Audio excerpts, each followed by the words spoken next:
বীরেশবাবু বিরক্ত হয়ে খাটের পাশে টেবিলের ওপর রাখা টেলিফোনটার দিকে দেখলেন। টেলিফোনের পাশেই ঘড়ি, তাতে 12টা বাজে, রাত 12টা। বীরেশবাবু সবে হাতের বইটা বন্ধ করে ঘরে বাতিটা নেভাতে যাচ্ছিলেন, এদিকে টেলিফোনটা বেজেই চলেছে।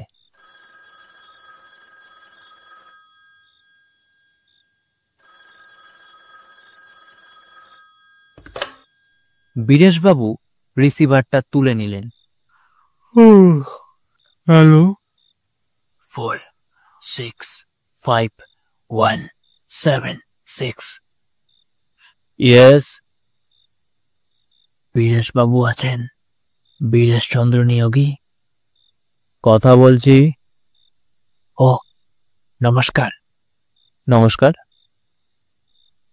এত রাতে ফোন করছি বলে কিছু মনে করবেন না। ঠিক আছে, কি ব্যাপার? আপনার সঙ্গে কয়েকটা কথা ছিল। আপনি কে বলছেন জানতে পারি কি?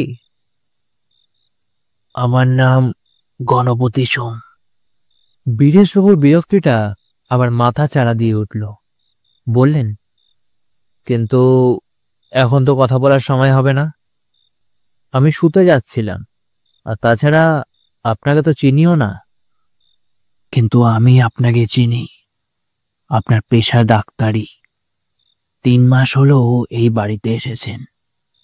আগের বাড়িতে আগুন লেগে প্রচুর ক্ষতি হয়, তাই আপনাকে এখানে উঠে আসতে হয়।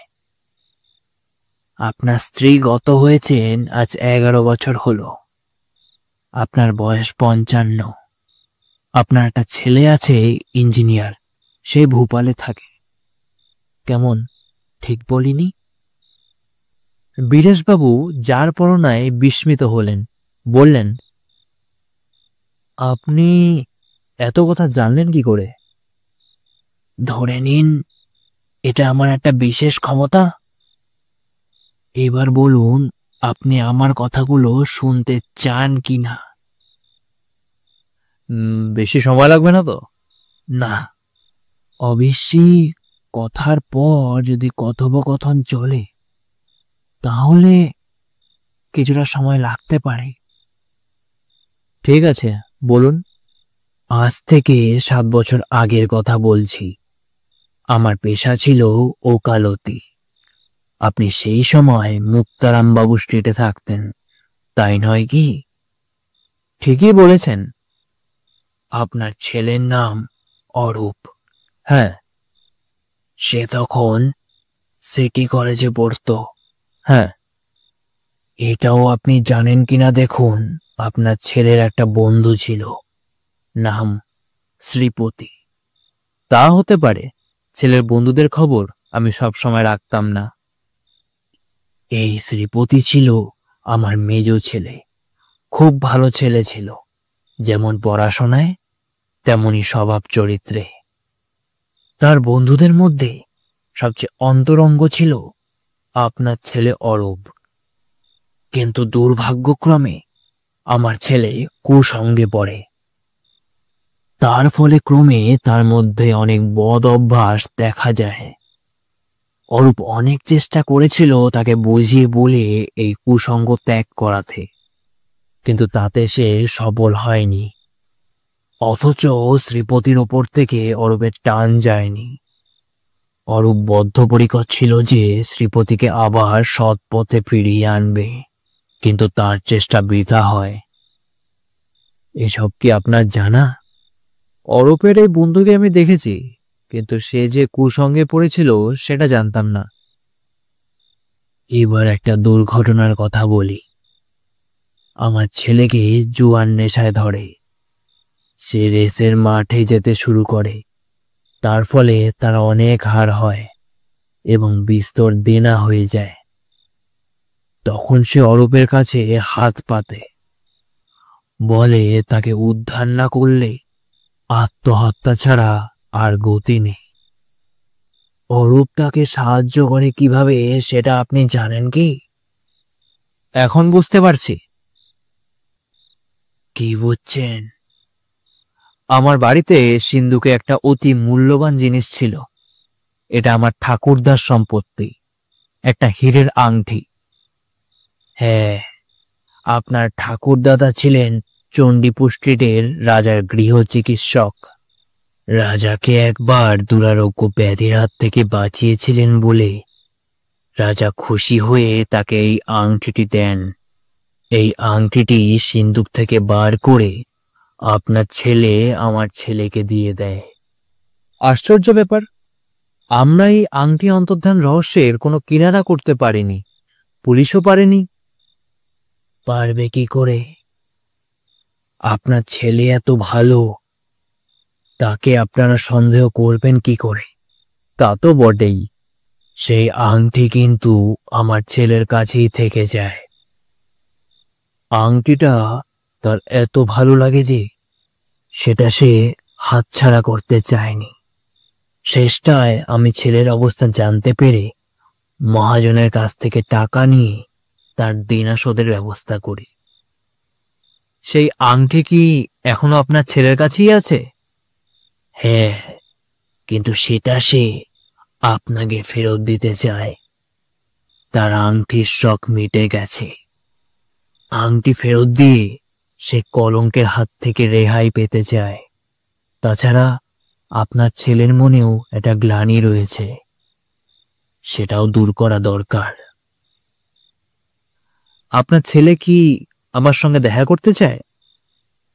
হ্যাঁ, এবং এখনই সে রওনা হয়ে গেছে। এতক্ষণে সে প্রায় আপনার বাড়ি পৌঁছে গেছে। তার নাম যেন কি বললেন? শ্রীপতি। আর আপনার নাম গণপতি? হ্যাঁ। আপনাদের নাম কি সম্প্রতি খবরের কাগজে বেরিয়েছে? তা বেরিয়েছে। দাঁড়ান, মনে করতে দিন। করুন, সময় নিন। মনে পড়েছে, কালকের কাগজে বেরিয়েছে আপনাদের নাম। ব্যারাকপুর ট্রাক রোডে একটা গাড়ি আর লরিতে সংঘর্ষের ফলে গাড়ির 3 জন যাত্রী তৎক্ষণাৎ মারা যান। তার মধ্যে একজন গাড়ির চালক আর 2 জন বাপ ও ছেলে, নাম গণপতি সোম আর শ্রীপতি সোম। আপনি ঠিকই বলেছেন, আমি সেই গণপতি সোম। আপনি তার মানে? তার মানে আপনি যা ভাবছেন তাই। কিন্তু এই যে অসম্ভব। কেন অসম্ভব হবে? দেখুন তো, আপনি কোনো শব্দ শুনতে পাচ্ছেন কিনা?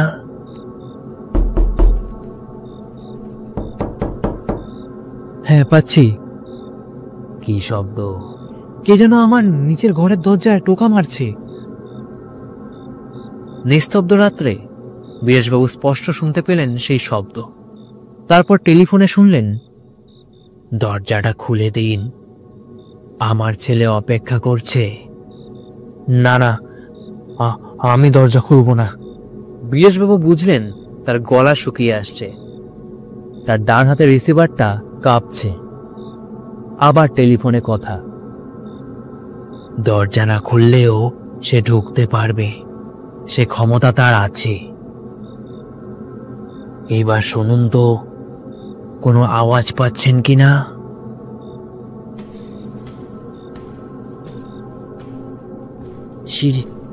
সিঁড়ি দিয়ে উঠে আসছে পায়ের শব্দ।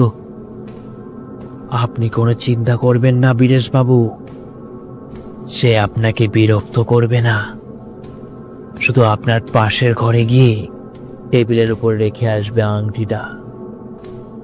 চরম আতঙ্কে বীরেশবাবু বললেন, না না, আপনি আপনার ছেলেকে ডেকে নিন, ডেকে নিন।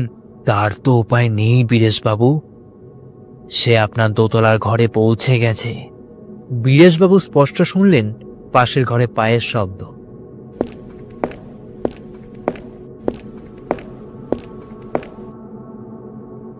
শব্দটা এক মুহূর্তের জন্য থামল, তারপর আবার শোনা গেল। এবার সিঁড়ি দিয়ে নেমে যাওয়ার শব্দ।